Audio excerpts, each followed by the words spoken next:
एक घड़ी आदि में पुण्यात, तुलसी संगत साध कृत हरे कोटि अपराध। और इस प्रकार से जब एक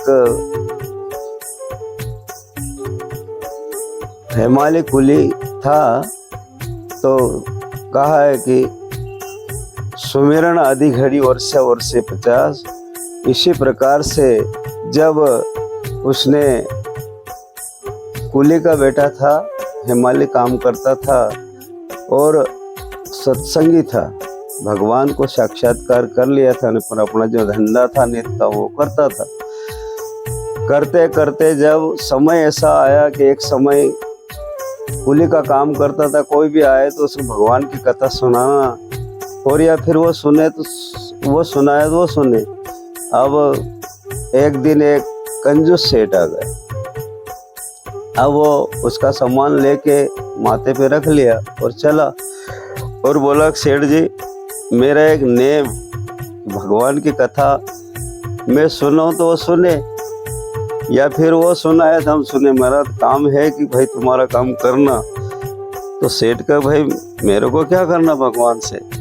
तो उसने सामान नीचे रख दिए। अब सेठ सोचा कि भाई अब यहाँ हिमाल कहाँ से लाएगी रास्ते में। तो उसने कहा भाई हो चलो चलो तू जो कहेगा वो सुनूंगा। तो सामान ले लिया और जब वो लड़का तो सत्संगी साक्षात्कारी था, उसने भगवान की कथा चालू करी, श्री राम के बारे में कहा, भगवान शिव के बारे में अनेक भागवत की कथा सुनाता सुनाता उसके घर पे पहुंचा। अब वो सेठ ने सुनी अनसुनी कर दी।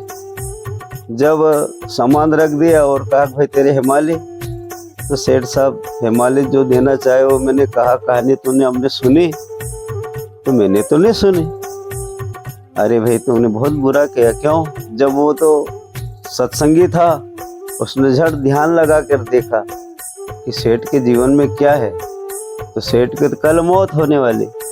सेठ से कहा, अरे भाई मैं खरी बात आपको कहता हूँ, अपने सत्संग नहीं सुनना या सुना कहीं भी, पर अब कल तुम्हारी मौत हो जाएगी। जब भय भी न प्रीत, अब इधर मौत के भय आई तो झट उसके पैर में पड़ गया। अरे भाई बालक मैंने नहीं सुने, पर कल मेरी मौत हो जाएगी, अब मेरा क्या होगा। तो उसने कहा कि भाई होगा जो तो होगा, अपने जीवन में कभी सत्संग तो नहीं किया, पर मेरा ये निश्चित है कि आधी घड़ी का सत्संग, सुमिरन वर्ष 50, वर्षा वर्ष 1 घड़ी तो रट फिरे 12 मास।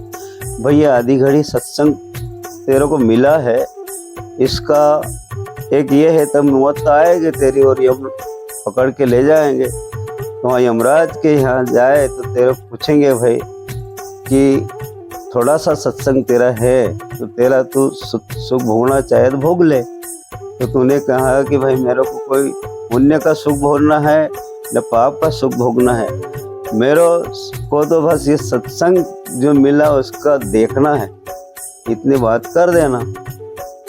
अब ऐसा हुआ। अब वो तो लड़का कह के चला गया, उसका पेट वेट दुखा और वो मौत तो लिखी हुई थी। मौत आई तो उसको याद थी कि भाई मेरे को ये लड़का ने कहा कि ऐसा करना है।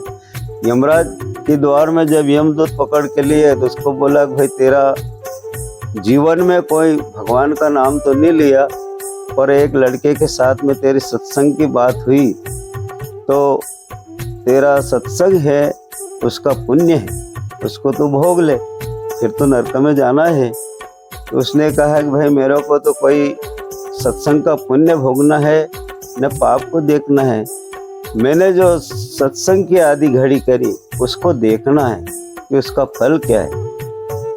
तो यमराज को भी इस बात से कोई ये नहीं था कि अब इसको सत्संग का फल दिखाना कैसा, भोगाना होता तो मैं अभी इसको सत्संग में यमराज गादी पे बिठा देते। पर वो यमराज सोचा कि भाई अब अपने पास में उपाय ने, भगवान शंकर के पास गया कि भाई एक आदमी ऐसा है कि सत्संग का फल देखना चाहता है, तो अब उसको दिखाना के साथ भाई मेरे पास में कोई उपाय नहीं है, भगवान नारायण के पास जाओ, वही बताए गए। ब्रह्मा जी पास गए, ब्रह्मा जी ने कहा मैंने तो बना दिया मनुष्य को, पर मेरे पास में उपाय है नहीं, भगवान नारायण के पास जाओ। अब भगवान साक्षात नारायण के पास उस आदमी को लेके गए। वो सूक्ष्म देह थी उसकी।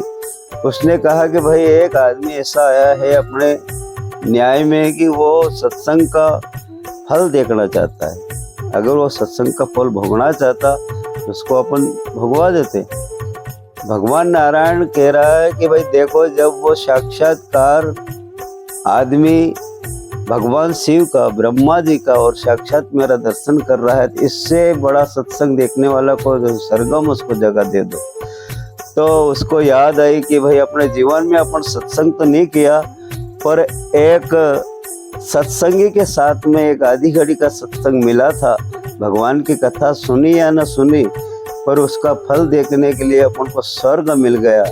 तो कहा है कि सत्संग की आधी घड़ी सुमिरन वर्ष 50, वर्षा वर्षे एक घड़ी तरट फिरे 12 मास। तो एक आधी घड़ी का सत्संग में उसको स्वर्ग मिल गया था। बोलो कृष्ण भगवान की जय।